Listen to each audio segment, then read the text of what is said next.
The grand ballroom of the Imperial Garden Hotel buzzed with laughter and clinking glasses. Red lanterns swayed gently overhead, casting a warm glow over the crowd of nearly 200 guests. It was the annual company celebration, hosted by my father-in-law, the CEO of Chen Industries, or so everyone believed. I stood in the corner, nursing a glass of water, watching my wife mingle effortlessly among the executives and their families. Her designer dress shimmered under the lights, a stark contrast to my simple button-down shirt and slacks. I'd learned long ago that blending into the background at these events was easier than enduring the pitying looks and whispered comments.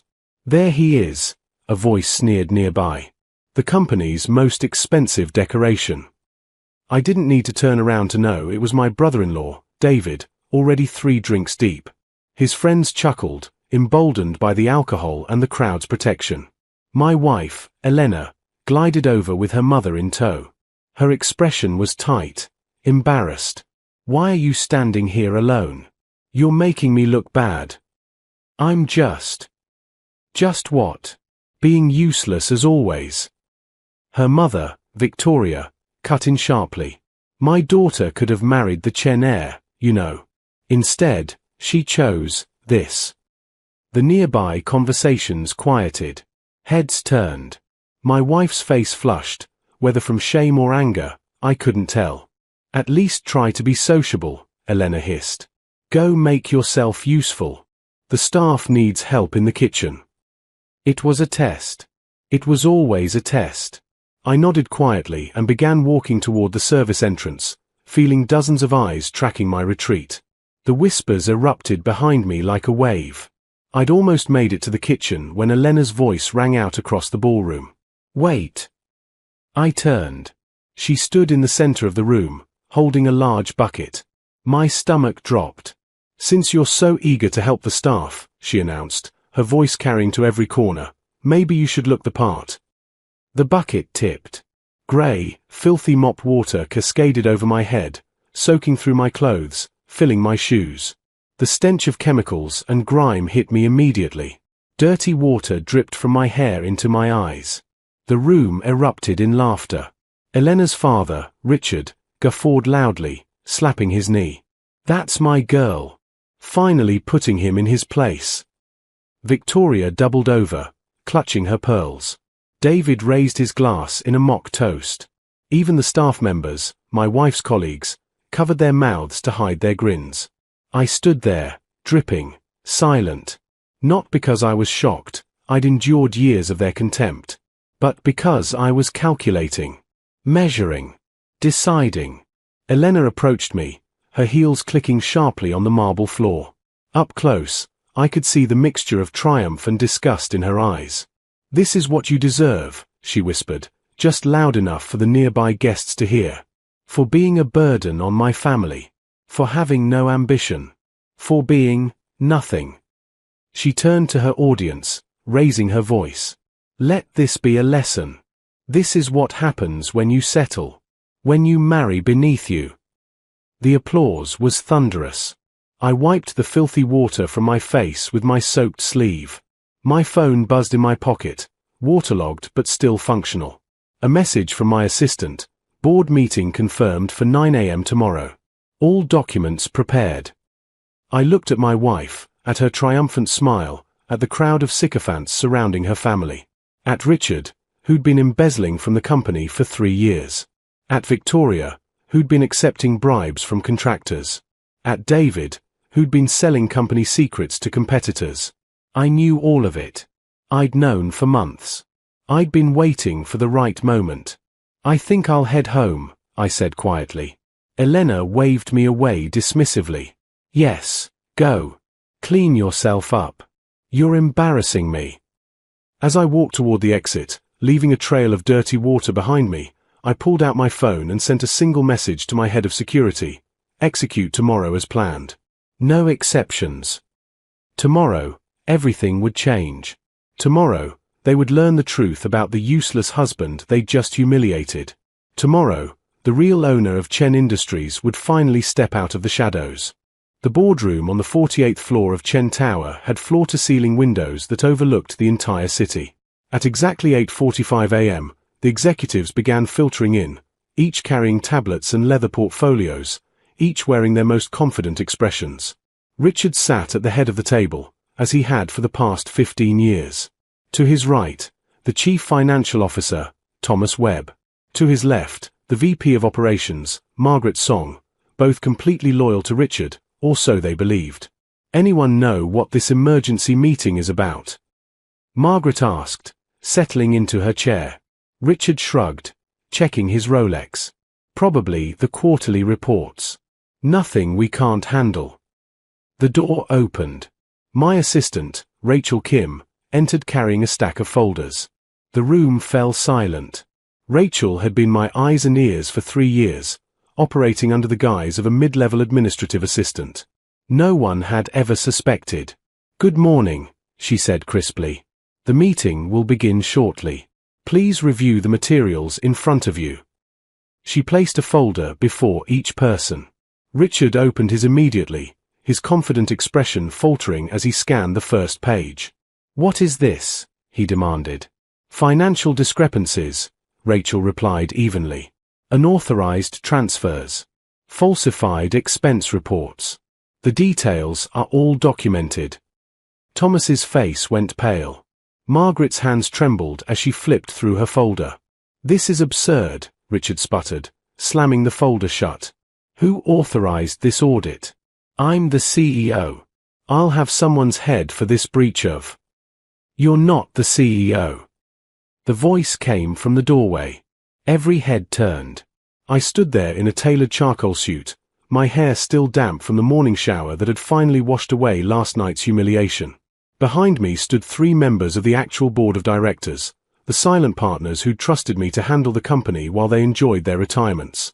Richard's face went from red to purple. "What are you doing here? This is a private meeting." "It's my meeting, Richard." I walked to the opposite end of the table, Rachel pulling out the chair for me. "I called it. Your meeting." Richard laughed, but it sounded hollow. "You're nobody. You're my daughter's mistake of a husband. You have no authority here." I opened my own folder, slid a document across the table.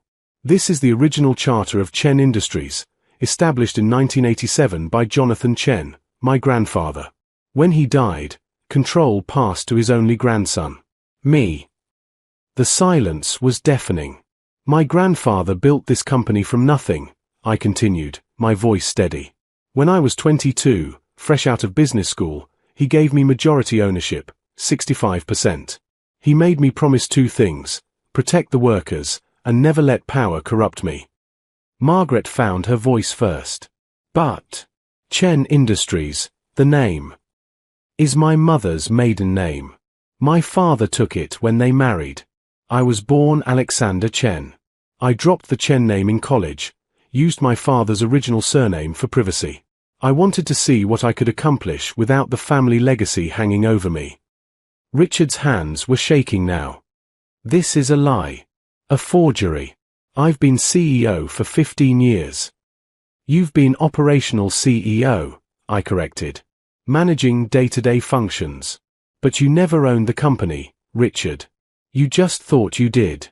I let you think that because my grandfather trusted you. He said you were a good man who'd take care of his workers." I stood, placing my hands on the table. He was wrong. Thomas tried to interject. "Now wait just a minute. Quiet." I didn't raise my voice, but he flinched. "Thomas, you've been approving Richard's embezzlement schemes for 3 years. Margaret, you've been accepting kickbacks from the Henderson construction contract. The evidence is all in your folders." "You can't prove," Margaret started. "I can prove everything." I nodded to Rachel, who activated the large screen behind me. Bank transfers appeared, time-stamped and documented. Email chains. Recorded phone calls. 3 years of meticulous investigation, all displayed in high definition. Richard shot to his feet. "My lawyers will destroy you. My daughter will divorce you and take everything you have. Elena doesn't know, does she?" I smiled, but there was no warmth in it. "She doesn't know about the missing pension funds. The offshore accounts. The bribes paid to city officials using employee retirement money. His face went ashen. You used the workers' futures to fund your lifestyle, Richard. Your cars. Your vacation homes. Your wife's jewelry collection. You built your empire on their retirement dreams. I walked around the table slowly, making eye contact with each executive. Effective immediately, Richard. You're terminated for cause. No severance. Thomas, Margaret, same. Security will escort you from the building. You have 1 hour to clear your desks. You can't do this. Richard roared. I own 65% of this company. I can do whatever I want. I pressed the intercom. Security, please come escort our former executives out. As the security team entered, I added one more thing. Oh, and Richard? Elena works in HR, doesn't she? His eyes widened with sudden understanding. She'll be addressed separately, through official channels. The termination of 3 senior executives sent shockwaves through Chen Industries within hours. By noon, every employee knew something monumental had happened. By 2 p.m., the rumors had reached my wife. I sat in my new office, the CEO's suite on the top floor, watching the city below when Rachel buzzed in. Mrs. Elena is here. She's demanding to see you. Send her in. The door burst open. Elena stood there, still in her HR department blazer, her face a mixture of confusion and fury. Behind her, Victoria clutched her handbag like a lifeline, her usual composure shattered. What have you done? Elena's voice was shrill. My father just called me from the parking garage. He says he's been fired. He says you. She stopped, really looking at the office for the first time. At the nameplate on the desk. At the family photos on the credenza, photos of my grandfather, the company's founder. That's impossible, she whispered. I leaned back in my chair. Is it? Victoria pushed past her daughter. This is some kind of joke. Some elaborate prank. You're nobody. You've been unemployed for years. I've never been unemployed, Victoria. I've been working. Just not in ways you could see or understand. Elena's sharp mind was already connecting dots, her face going pale. The board meeting this morning, the emergency session, that was you. Yes. But you can't. You don't have the authority. I pulled out the ownership documents, slid them across the desk. Elena snatched them up, her eyes scanning frantically. Victoria read over her shoulder, her perfectly made-up face crumbling. 65%, Elena read aloud, her voice breaking. Majority shareholder. Primary owner. Alexander Chen, grandson of founder Jonathan Chen. She looked up at me, and for the first time in our 5-year marriage, I saw fear in her eyes. Chen? Your name is Chen. Was. Is. I stopped using it in college. Wanted to make my own way. Meet someone who'd love me for who I was, not what I owned. The implication hung in the air.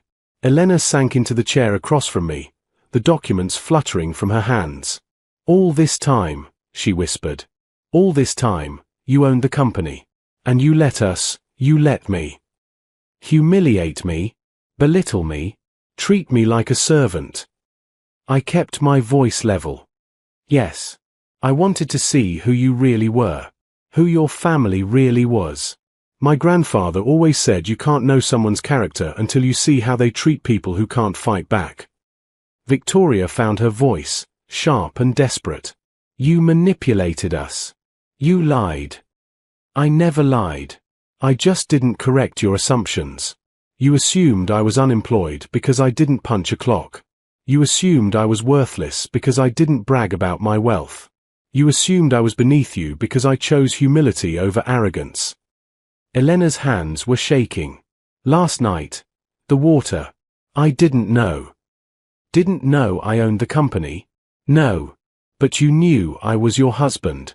You knew I was a human being. That should have been enough. She flinched as if I'd struck her. I stood, walked to the window. The city stretched out below, and somewhere in those buildings were hundreds of employees whose lives depended on the decisions I made. Your father embezzled $17 million over 3 years, I said quietly. He used pension funds, employee benefit accounts, emergency reserves.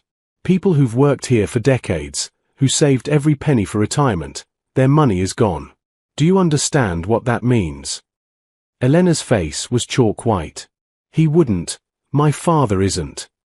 The evidence is in the folder marked Financial Crimes. Thomas Webb helped him hide it. Margaret Song took kickbacks to approve fraudulent contracts. All documented. All provable in court. Victoria collapsed into another chair, her handbag falling to the floor. This will destroy us. The scandal, the publicity. It should destroy you, I said flatly. But I'm not interested in destruction. I'm interested in justice and rebuilding. I returned to my desk, pulled out another folder. Elena, as an HR manager, you're entitled to see this. It's a formal complaint filed this morning against you for workplace harassment, creating a hostile environment, and abuse of authority. She took the folder with trembling hands. Abuse of authority? I never. You dumped dirty water on your husband, me, in front of 200 people, many of whom were company employees. You used a family event, technically a company-sponsored function, to publicly humiliate someone. That's textbook harassment. But you're not even an employee, she protested. I'm the owner. Which makes it worse. You created a hostile environment where employees thought it was acceptable to mock and degrade people.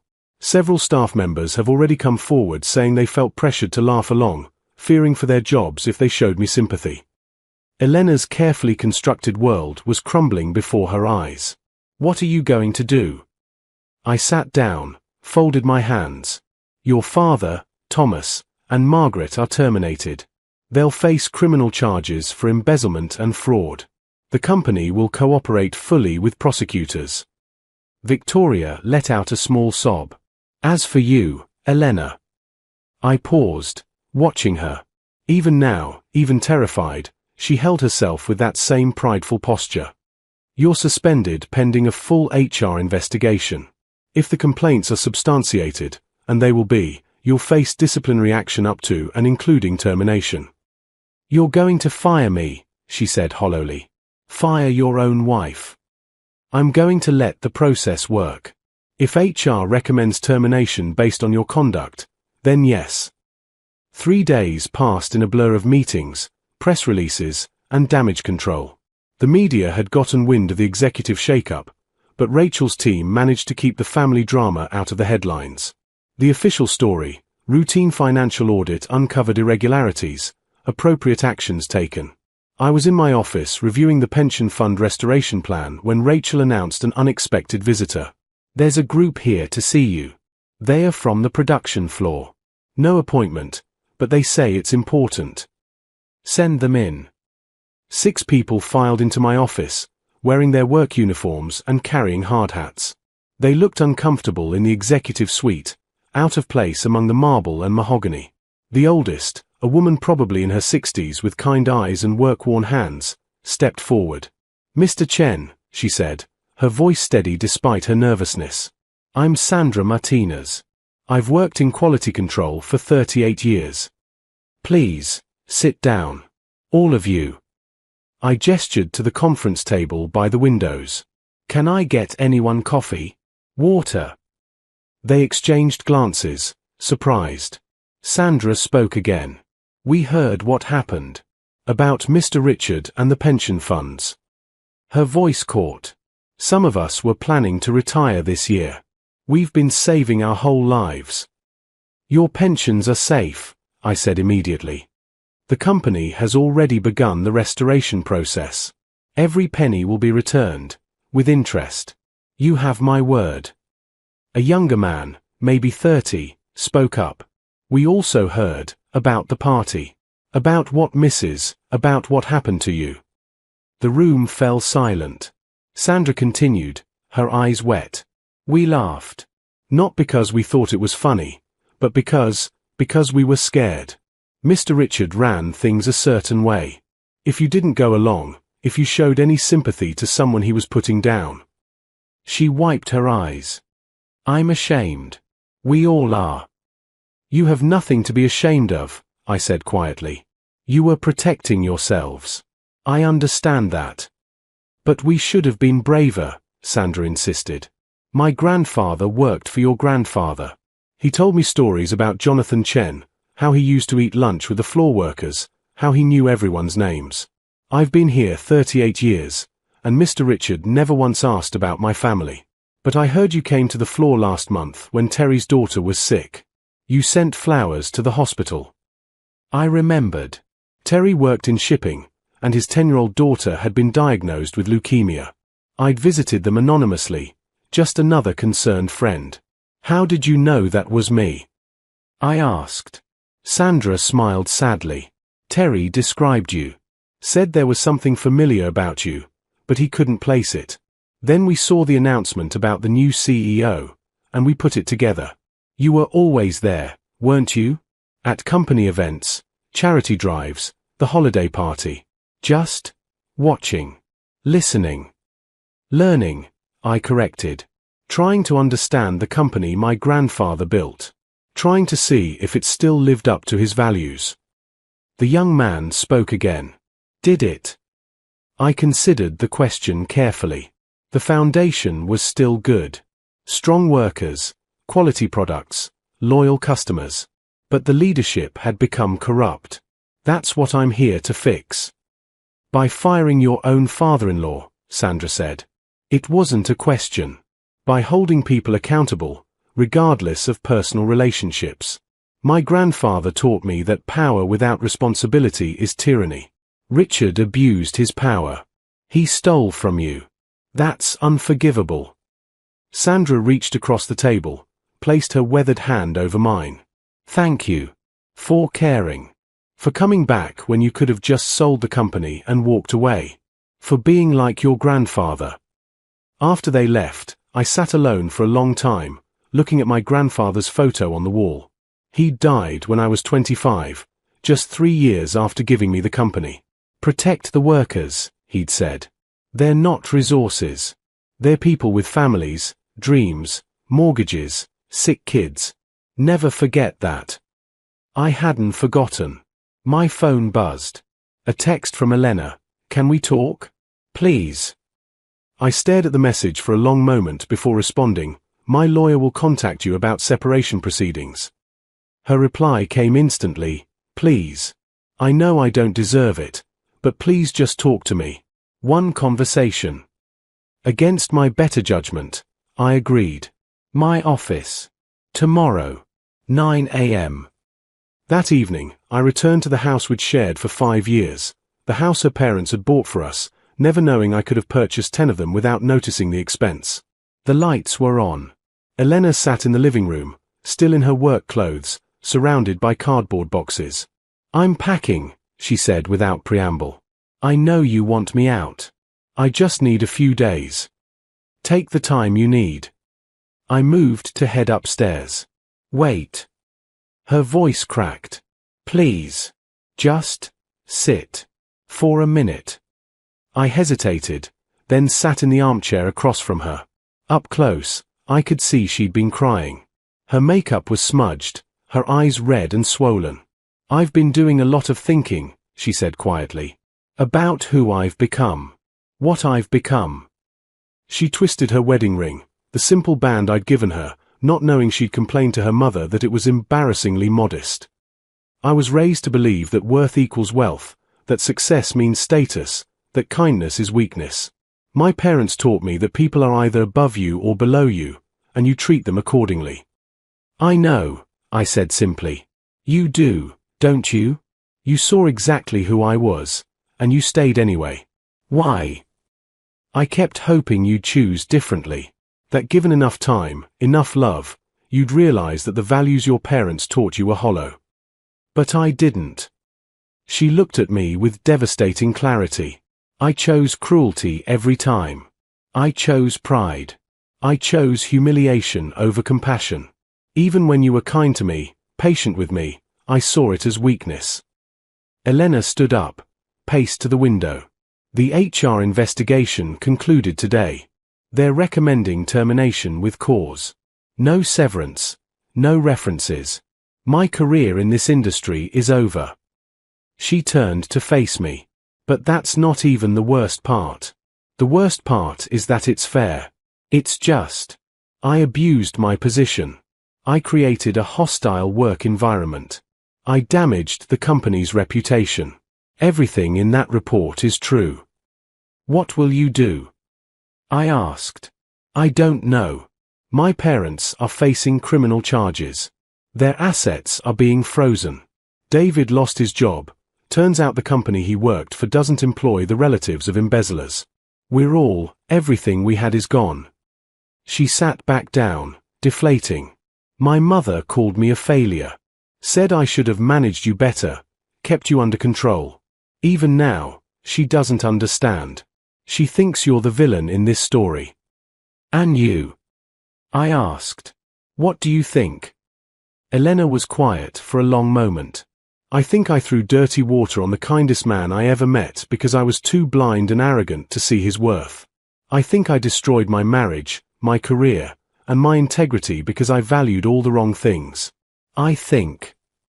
Her voice broke. I think I don't deserve forgiveness, but I wish I'd been smart enough to deserve you. It was the most honest thing she'd ever said to me. I'm not divorcing you out of revenge, I said quietly. I'm divorcing you because we never had a real marriage. You married someone you thought I was. I stayed with someone I hoped you'd become. Neither of those people exist. She nodded, tears streaming down her face. I know. I'm signing the papers. I'm not fighting for anything. The house, the car, anything with your name on it, it's yours. I'm taking my personal belongings and leaving. Elena. No. She held up her hand. Please. Let me have this one shred of dignity. Let me walk away without taking anything more from you. We sat in silence for a moment. Then she asked, the workers' pensions, you really restored them all? Every penny. With interest. And I've restructured the retirement plan so it can never be touched again. And Sandra Martinez? I heard you promoted her to Vice President of Quality and Ethics. She's been here 38 years.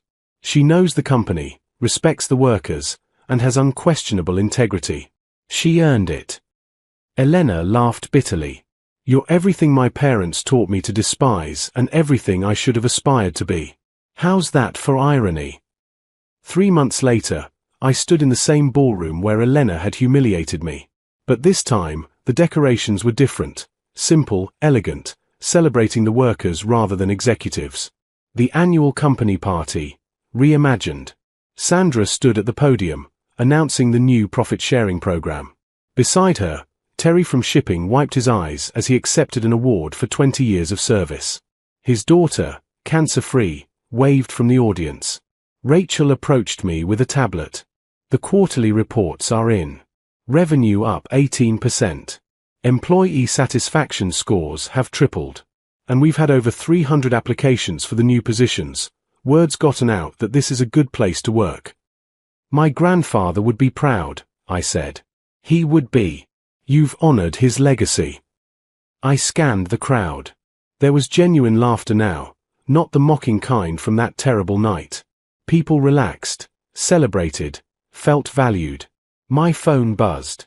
A message from Elena. Saw the news about the company's success. You did it. You actually did it. I'm happy for you. And I'm sorry. Always sorry. I'd heard she was working at a non-profit now, making a quarter of her old salary, helping underprivileged families navigate social services. Her mother had disowned her for betraying the family by cooperating with investigators. Her father was serving 8 years for embezzlement. I typed back, I hope you find what you're looking for. Her response was immediate, I hope I become who I should have been. I put the phone away as Sandra called me to the stage. The crowd turned, curious. Many of them still weren't used to seeing me as the CEO, still remembered me as the quiet man who'd sometimes helped in the kitchen or carried boxes in the warehouse. I know many of you have questions, I began. About the changes, about what happened, about where we're going. So let me tell you a story about my grandfather. I spoke for 20 minutes about Jonathan Chen's vision. About building a company where people mattered more than profits, where integrity outweighed image, where kindness was strength. I told them about the mistakes made after his death, and the commitment to returning to his values. This company belongs to you, I concluded. Not in the legal sense, I own the majority shares. But in every way that matters. Your work, your dedication, your families depending on you, that's what makes this company real. I'm just the steward. You're the foundation. The applause was thunderous, but this time it felt different. Earned. Real. As the party continued, I stepped out onto the balcony for air. The city lights sparkled below, and somewhere in that vast landscape, Elena was probably closing up the non-profit office, David was probably job hunting, Victoria was probably visiting Richard in prison. Their world had collapsed, rebuilt on foundations of humility and consequence. Mine had expanded, built on the bedrock my grandfather had laid. Treat people with dignity, lead with integrity, remember that wealth without character is poverty of the soul. I thought about that night, about the dirty water, about the laughter. It seemed like a lifetime ago. In many ways, it was. That version of me, the one who'd stayed silent, who'd endured, was gone. Not because I'd claimed power, but because I'd finally used it for its intended purpose. Not revenge. Restoration. Not destruction. Redemption. Not just for the company, but for everyone who'd ever believed that cruelty was strength and kindness was weakness. Sandra joined me on the balcony. Quite a year, hasn't it been? That's an understatement. You know what your grandfather used to say. She smiled at the memory. He said, the measure of a person isn't how they treat those who can do something for them. It's how they treat those who can do nothing for them. You proved that, in the hardest way possible. I nodded, watching the city lights. I just wish more people understood that before they lost everything learning it. Some people never learn it, Sandra said wisely. But some do. I hear Elena's doing good work at that non-profit. Really good work. Maybe throwing that water on you was the wake-up call she needed. Maybe. I hope so. We stood in comfortable silence, listening to the laughter and music from inside. The company was healing. The workers were thriving. Justice had been served. And I, the man who'd been mocked as worthless, had proven that real worth isn't measured in what you own, but in what you protect, who you lift up, and how you treat people when you have every reason to treat them poorly. My grandfather had given me a company, but more importantly, he'd given me a compass. And finally, after years of watching it spin, I'd found true north. Not in revenge. In redemption. Not just for me, but for everyone willing to learn the lesson.